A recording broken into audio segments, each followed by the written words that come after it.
पाकिस्तान में खाने को रोटी नहीं है और खाने को दाने नहीं हैं, लेकिन इमरान चले हैं मिसाइल उड़ाने। पाकिस्तान ने आज हिंदुस्तान से घबराए पाकिस्तान ने मिसाइल गजनवी का टेस्ट किया है। तो वहीं आर्टिकल 370 हटाए जाने के बाद वजीर दिफा राजनाथ सिंह पहली बार लद्दाख पहुंचे। उन्होंने लेह में DRDO के 26वें किसान जवान साइंस मेले की शुरुआत की। इस दौरान उन्होंने पाकिस्तान पर जमकर हमला बोला। उन्होंने कहा कि मैं पाकिस्तान से ये पूछना चाहता हूं कि कश्मीर आपके पास कब था, जो हमेशा उसको लेकर आप रोते रहते हैं। पाकिस्तान भी तो इसी हिंदुस्तान से निकलकर बना है। हम आपके वजूद का एहतराम करते हैं। इसका मतलब ये हरगिज नहीं है कि पाक कश्मीर को लेकर बयानबाजी करता रहेगा। कश्मीर के मुद्दे पर आपको मदाखलत करने का कोई हक नहीं। सच ये है कि आपने POK और गिलगिट बल्टिस्तान पर गैर कानूनी तरीके से कब्जा किया। राजनाथ सिंह ने पाकिस्तान की गीदड़ भपकी का करारा जवाब देते हुए आईना दिखाया। पूछना चाहता हूं पाकिस्तान से, कश्मीर कब पाकिस्तान का हो गया कि आप कश्मीर को लेकर बराबर रोते रहते हो? कश्मीर कब पाकिस्तान का था?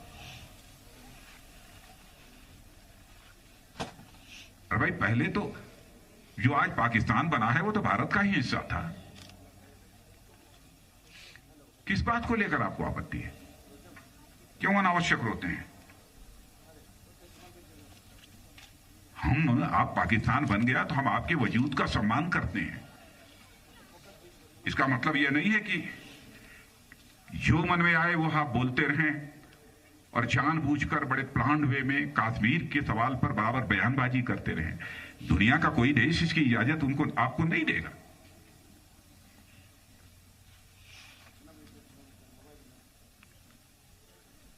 कि पहले से ये बात तय थी, कश्मीर हमारा है, इसमें कहीं किसी को कोई संदेह नहीं था।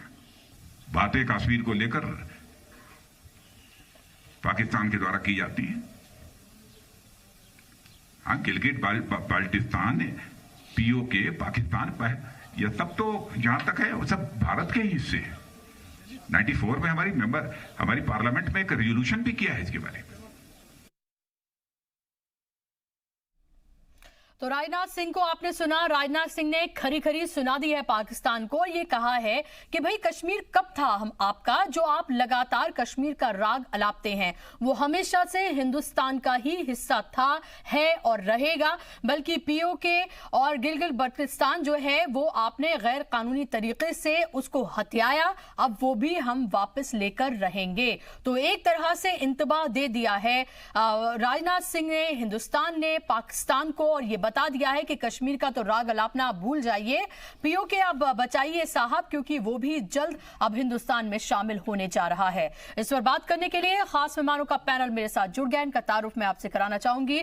मेरे साथ शिवदान सिंह साहब हैं, डिफेंस एक्सपर्ट के तौर पर मेरे साथ जुड़ गए हैं। डॉक्टर गुलरेज शेख हैं, BJP के लीडर हैं, मेरे साथ जुड़ गए हैं। प्रीति पांडे हैं, पॉलिटिकल एनालिस्ट के तौर पर मेरे साथ जुड़ गई हैं। तमाम मेहमानों का बहुत बहुत इस्तकबाल है। गुलरेज साहब, आपके पास मैं आऊं उससे पहले शिवदान सिंह के पास मैं जाना चाहूंगी। शिवदान जी, एक तरह से राजनाथ सिंह ने तो हकीकत ही बयान की है ना। उन्होंने ये कहा है कि भाई आपका तो कभी था ही नहीं, तो फिर क्यों आपको उसका राग अलापते हैं? बल्कि जो इलीगल तरीके से आपने जो 3 इलाके आपने हथियाए हुए हैं, अब बारी है उनको हिंदुस्तान में शामिल करने की। देखिए, अक्टूबर 1947 में जब पाकिस्तान के कबायली के रूप में पाकिस्तानी सेना ने कश्मीर पर अटैक किया था, तो उससे एक दिन पहले महाराजा हरि सिंह कश्मीर के जो राजा थे, उन्होंने प्रॉपर अपना जो सहमति पत्र भारत में विलय होने के लिए भारत सरकार को सौंपा था।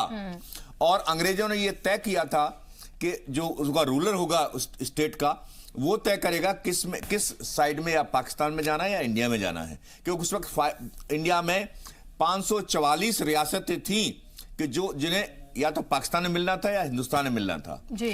तो उनके ऊपर छोड़ा हुआ था। तो जब कश्मीर के शासक ने पूरी तरह से भारत में मिलने का डिसीजन ले लिया था, तो इसका मतलब पूरा JNK, गिलगिट बाल्टिस्तान, ये सारा एरिया भारतवर्ष का ही है, जो आज राजनाथ सिंह साहब ने इसके बारे में कहा है। तो ये तो बिल्कुल अटल सत्य है और ये बिल्कुल सही बात कही है उन्होंने कि ये पूरा पीओके गिलगित बाल्टिस्तान भारतवर्ष का है।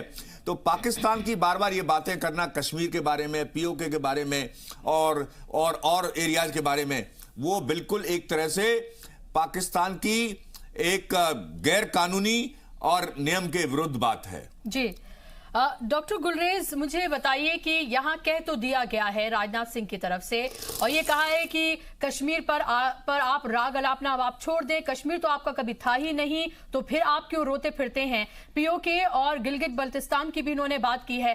मेरा सवाल आपसे यह है कि पीओके और गिलगित बल्तिस्तान को लेकर आखिर हिंदुस्तान की कवायद कब शुरू होगी। खासतौर पर गिलगित बल्तिस्तान की अगर हम बात करते हैं तो वहां पर बड़े पैमाने पर हिंदुस्तानी हामी हैं जो हिंदुस्तान में शामिल होना चाहते हैं, या तो कुछ ये है कि जो आजाद रहना चाहते हैं, कुछ है हिंदुस्तान में शामिल होना चाहते हैं, लेकिन पाकिस्तान के साथ तो हरगिज नहीं जाना चाहते।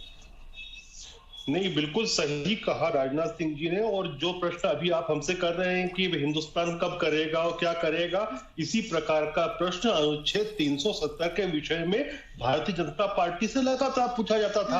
लेकिन कुछ चीजें ऐसी होती हैं जो बोली नहीं जाती, की जाती हैं। और जहां तक पीओके वाला विषय है वो भी किया जाएगा और यही सरकार करेगी, भारतीय जनता पार्टी के ही लोग करेंगे, ये बात आप लिख कर रख ले।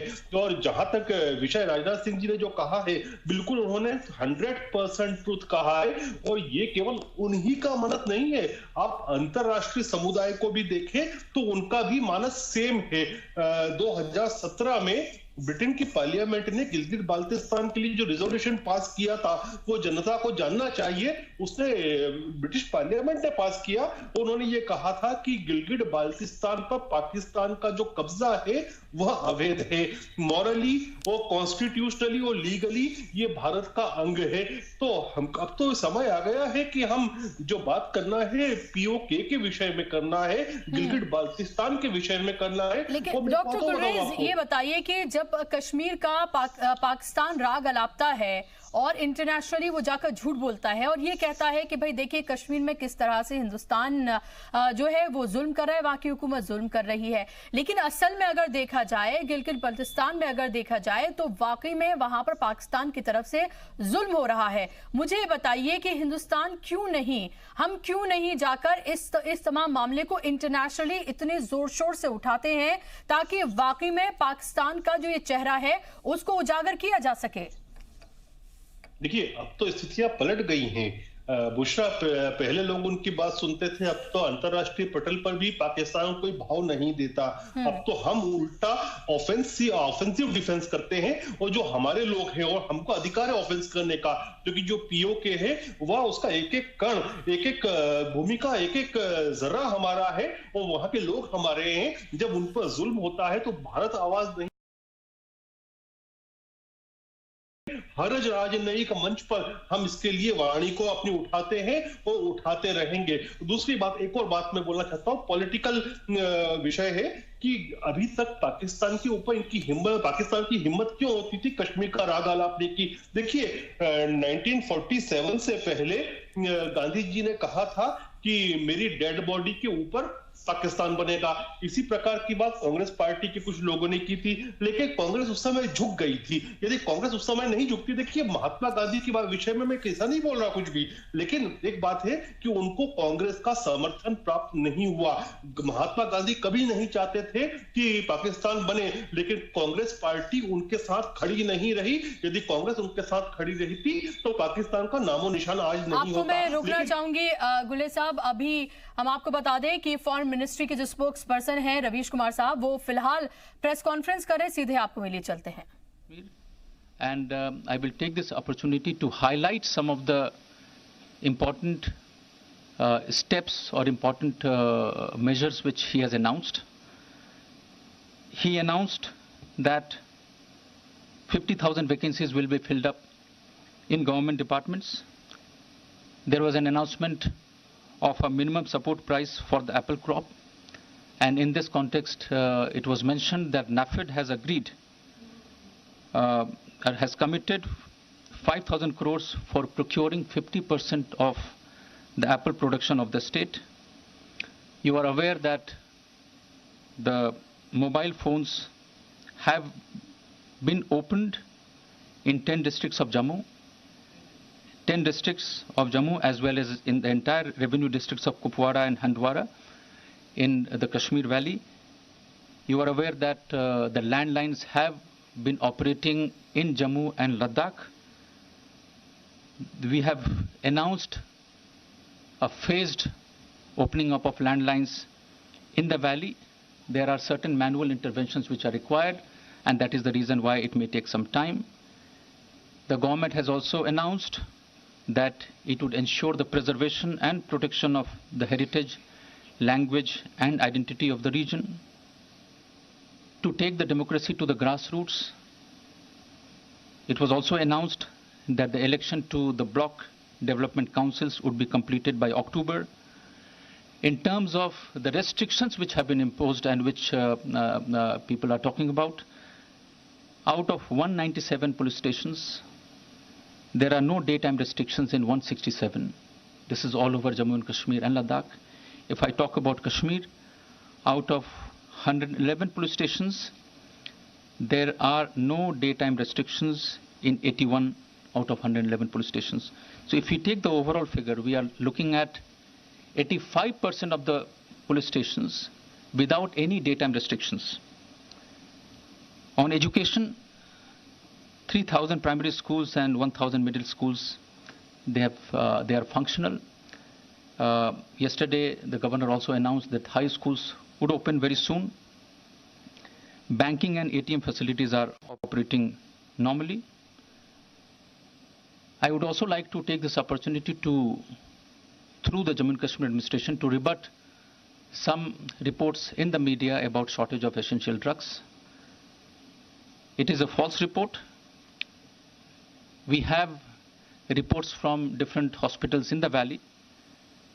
We have seen the stocks of various life-saving drugs, and not even in one instance any hospital has reported shortage of drugs or disposable items. This has been made very clear by the Jammu and Kashmir and Ladakh government through a press release.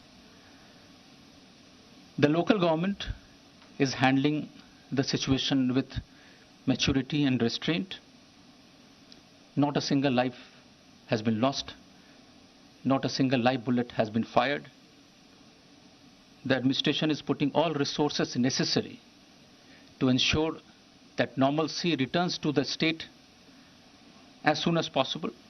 And we have noticed, if you look at the situation on the 5th and now, there has been a gradual but a positive improvement in the situation on the ground. Let us not compare the situation there with the situation in other parts of the country. Even in a situation which predates the 5th August, things were not normal to the extent where you can compare it to other cities in the country. But there is a commitment. There is also a commitment that the lives should not be lost, and that is what the government of the state government of Jammu and Kashmir is working towards. Is there any other question which I left out? Any other?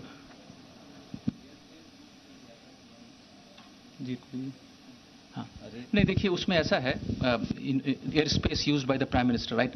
You see, the air space has not been closed. Now, whenever you have to travel, whenever there is a VVIP visit traveling out of the country, you basically ask for route permission. Now, the route permission is sought. And when you seek the route permission, you can only travel once you have received the route permission from all the countries which fall on the way. So it's a very simple answer to your question. Srinjoy? Sir, you would have seen the US Congress report, which says very clearly that the PTI was elected because of a nexus between the military of Pakistan and the judiciary. And also that he's really a puppet, the Prime Minister, and it's the military that has all the power. I mean, not something that you have not said, but we would like a reaction on that. Any further movement on Kulbhushan Jadhav? Okay. I think the second one is much simpler. I can only tell you that, look, we are in touch with the Pakistani side through diplomatic channels. You are aware that based on the judgment of the International Court of Justice, we have asked for unimpeded full and access to Mr. Jadhav.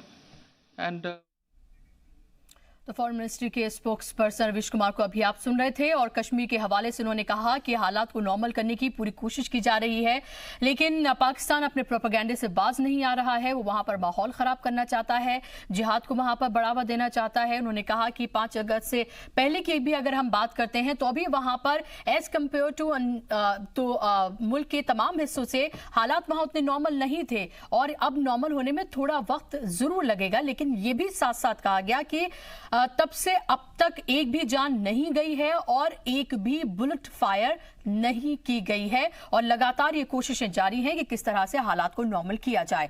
और हम बात कर रहे थे कि किस तरह से राजनाथ सिंह ने जो आज बयान दिया है लद्दाख के दौरे पर जब वो गए और उन्होंने वहां पर सीधे तौर पर यह कहा कि भाई कभी कश्मीर था ही नहीं पाकिस्तान का, तो वो इस पर राग क्यों अलापता है। साथ साथ उन्होंने ये भी कहा कि अब तो पीओके और गिलगित बल्तिस्तान जो है वो भी हिंदुस्तान का होगा, उसको भी हिंदुस्तान में शामिल किया जाएगा और कश्मीर का राग अलापना अब पाकिस्तान छोड़ दे।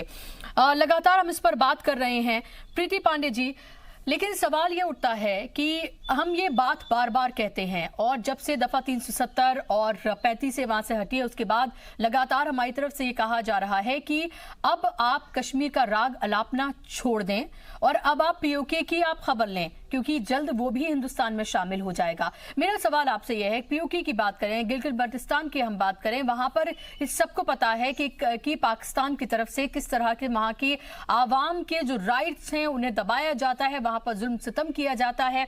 क्या आपको नहीं लगता कि जोर शोर से हिंदुस्तान को इस पूरे मामले को इंटरनेशनली उठाना चाहिए?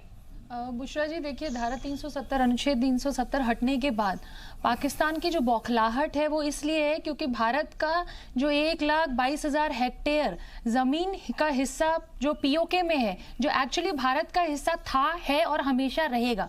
अब बौखलाहट वहां के पीएम को इसलिए है क्योंकि जिस तरह से भारत की सरकार ने रातों रात यहाँ पे एक स्ट्रेटेजी के तहत एक इतना बड़ा मतलब इतना बड़ा ऐतिहासिक फैसला लिया इस भारत में, धारा 370 अनुच्छेद हटाने के बाद पाकिस्तान की बौखलाहट डर है। बेसिकली जिस तरीके से वो अंतर्राष्ट्रीय लेवल पे, इंटरनेशनल लेवल पे जिस तरीके से वो कटोरा लेके बेगिंग कर रहा है, भीख मांग रहा है और हर कंट्री में वो अभी तक जा चुके, लेकिन चाइना छोड़ उनको कहीं से कोई मदद नहीं मिली है। अब वो इंटरनेशनली जो आइसोलेशन उनका हो चुका है, जो वो अकेले खड़ा है, पाकिस्तान आज अकेले खड़ा है। एक चाइना को छोड़ कोई ऐसी कंट्री नहीं है जो खुल के उनके समर्थन और साथ में आई हो इंटरनेशनल लेवल पे। चाहे आप इसको यूएनओ में उठाइए, चाहे आप यूएनएससी में उठाइए, एक गुप्त बैठक हुई और उसका परिणाम ये निकला कि आज धारा 370 पे भारत का साथ पूरा विश्व ने दिया है। तो ये जो ऐतिहासिक फैसला है वो हमारी कंट्री का है, हमारी कंट्री है, हमारा देश है, हमारी संसद है, हमारा कानून है। हम यहाँ जो फैसला लेना चाहें हम स्वतंत्र हैं, यहाँ डेमोक्रेटिक कंट्री है, हम अपने संसद में कोई फैसला लें। कोई भी ऐसी धारा या कोई भी ऐसा अनुच्छेद जो कंट्री के में 20 साल 25 साल 50 साल 70 साल कब से भी लगाओ और आज उसके कारण देश में अगर किसी भी तरीके का नुकसान देश के किसी भी राज्य में हो रहा है तो हमारी सरकार स्वतंत्र थी उसको हटाने के लिए। इसमें तो जो पूरे देश में कुछ आंतरिक जो दुश्मन है, आंतरिक भी दुश्मन है, सिर्फ बाहर जो पाकिस्तान में लोग बोल रहे हैं वो तो पाकिस्तान तो आतंकी देश है। इसी कारण अमेरिका ने आतंक के तहत जो आतंक का पैसा जो पाकिस्तान को पैसा देते थे ये, और आज उन्होंने हेल्प करने से मना कर दिया। वो हेल्प करने इसलिए मना कर दिया क्योंकि अमेरिका को भी पता चल गया कि जितनी फंडिंग अमेरिका से आती थी पाकिस्तान में वो उन्होंने आतंकियों के पालन पोषण के लिए इस्तेमाल किया। जो आज चाइना को छोड़ कोई उनकी फाइनेंशियल मदद नहीं कर रहा है, लेकिन जो आंतरिक दुश्मन भारत के हैं जो बार बार कश्मीर में ये देखने चले जा रहे हैं कि कश्मीर में क्या हालात हैं, सामान्य है कि नहीं। भाई बहुत नॉर्मल सी बात है कि इतनी बड़ी चीज हिंदुस्तान में हुई है, एक ऐतिहासिक फैसला हमारी सरकार ने लिया है, टाइम लगेगा, कुछ दिन बाद सब चीजें नॉर्मल हो जाएंगी। आप ये देखिए कि उच्च शिक्षा का जो स्तर है वो बहुत बड़ा है कश्मीर में। आज ही वहाँ के गवर्नर ने कहा कि 50,000 सरकारी नौकरियां वहां पे दी जाएंगी। तो धीरे धीरे वहां का युवा, वहां के लोग हमारे पूरे देश में जो योजनाएं चल रही हैं उससे जुड़ेंगे और सामान्य हो जाएगा सब कुछ। लेकिन पाकिस्तान तो डर में रहेगा ना, क्योंकि उनकी माली हालत बहुत खराब है। कटोरा लेके भीख मांगने के बाद भी 1 रुपए का भीख उनको पूरे कंट्री से, पूरे विश्व से कहीं से मिला नहीं। लेकिन शिवदान साहब, अभी हम देखें कि पाकिस्तान ने चाहे इस पूरे मुद्दे को इंटरनेशनल बनाने के लिए एक नौटंकी के लिहाज से हम ये देख लें, जिस तरह से बैलिस्टिक मिसाइल गजनवी का जो उन्होंने टेस्ट किया है, जाहिर सी बात है कि उसकी हैसियत क्या है और वो कहां तक मारक है ये भी हम सबको पता है, और हमारे पास क्या मौजूद है ये हमें बताने की जरूरत नहीं है। आप इसको किस तरह से देखते हैं? आखिर क्या करना चाहता है, क्यों किया है पाकिस्तान? देखिए, ये पाकिस्तान का एक तरह से जो इन्फिनिटी कॉम्प्लेक्स जो है, जो इस वक्त पाकिस्तान को ग्रिप कर रहा है, क्योंकि पूरे वर्ल्ड ने उसको नकार दिया है और उसे ये लगने लगा है कि अब उसको कोई कोई इंपॉर्टेंस नहीं दे रहा है वर्ल्ड का कोई आदमी, कोई भी देश। और वो पहले ये इस मिस कंसेप्शन में था कि उसको पूरा वर्ल्ड एक बड़ा स्ट्रॉन्ग मिलिट्रीली समझता है, तो उसको दिखाने के लिए उसने रातों रात ये गजनवी मिसाइल का ट्रायल किया है, वर्ल्ड को दिखाने के लिए, देखो मेरे पास ऐसे ऐसे वेपन है और मैं इतना शक्तिशाली हूं कि मैं अपनी मिसाइल बना सकता हूं और इस कर सकता हूं। या तो फिर इसलिए भी हो सकता है कि ये दिखाने के लिए किया गया हो कि देखिए हम मिसाइल का टेस्ट कर रहे हैं, हम जंग के लिए तैयार हैं, ताकि इस मामले को इंटरनेशनल बनाया जाए और इंटरनेशनल एक तरह से दबाव हो, दोनों मुल्कों से बात की जाए कि नहीं नहीं भाई जंग वंग मत करिए आप। देखिए, कल से एक उनका मिनिस्टर है जो रेलवे मिनिस्टर है, उनका नाम चौधरी, हाँ फवाद चौधरी, वो पूरे मैंने खुद सुना है टीवी पर वो कहते हुए उनको कि मैं पूरे पाकिस्तान में घूमूंगा, पूरे पाकिस्तान को जंग के लिए तैयार करूंगा और अक्टूबर तक भारत पर हम हमला करा देंगे।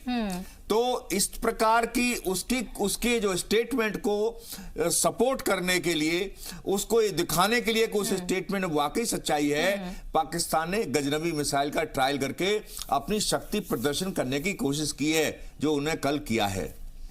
जी, जाहिर सी बात है, और ये उसकी हिमाकत हम कह सकते हैं। और ये भी याद रखना चाहिए डॉक्टर गुलरेज कि हम ये देखें कि जब भी हिंदुस्तान और पाकिस्तान के बीच जब कभी भी जंग हुई है तो हमेशा उसे मुंह की खानी पड़ी है। और अभी आप ये देखें, एक ऐसा मुल्क जो आवाम को अपनी रोटी तक नहीं दे पा रहा है, नान और इसके खर्चे जो हैं वहां पर अगर काटे जा रहे हों, बिजली के बिल की वहां पर को लेकर नोटिस जारी किया जा रहा हो सरकारी महकमों को लेकर, वो मिसाइल टेस्ट कर रहे हैं। आप प्रायोरिटीज देखिए, और उसके बाद वो जंग की बात कर रहे हैं। मतलब एक अंदर जंग ऑलरेडी चल रही है आवाम और सरकार के बीच, लेकिन दूसरे मुल्क को और अपने आप को इंटरनेशनल एक प्लेटफॉर्म पे दिखाना हम कितने मजबूत हैं, ये पूरी नौटंकी चल रही है।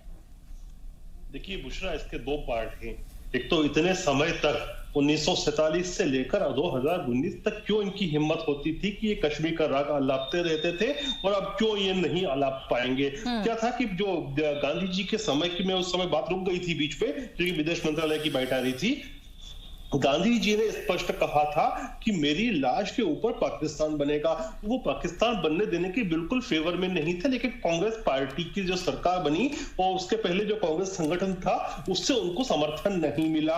तो पाकिस्तान को ये लगने लगा था कि जिस प्रकार से भारत झुक गया था उस समय, वो पाकिस्तान दे दिया था तो कभी ना कभी गिव अप कर देगा कश्मीर के ऊपर भी। लेकिन जब से ये सरकार बनी है और भारतीय जनता पार्टी की जो गांधीवादी सरकार है, उसके बाद इनको मालूम पड़ गया है कि ये झुकने वाली नहीं है। ये these guys won't bend down for Kashmir. वो कश्मीर का जो पीओके है, जो हमारा पार्ट है, वो भी ये लेकर ही रहेंगे। तो आप देखना कि इनका जो बार बार का जो झुंझुना बजाते थे वो भी बजना बंद होगा। दूसरा, आप बोल रहे थे कि आज जो मिसाइल टेस्ट किया उन्होंने, ये बेसिकली जो इन्होंने किया है अपने लोगों को पाकिस्तान के अंदर एक संदेश देने के लिए किया, क्योंकि पिछले 70 वर्षों में जो पाकिस्तान का जो एस्टेब्लिशमेंट, जो डीपर स्टेट है, विशेषकर जो वहां की फौज है, फौज इतने सालों तक, 70 वर्षों तक ऐश करती रही। किस बात पे करती रही? कि हम कश्मीर लेके रहेंगे, हम कश्मीर लेके रहेंगे, और वहां की जो रियायत थी उसको लूटती रही और खुद अय्याशी करती रही। अब जब इनको दिख रहा है कि कश्मीर तो ले नहीं पाएंगे, लोग भी देख रहे हैं इस चीज को,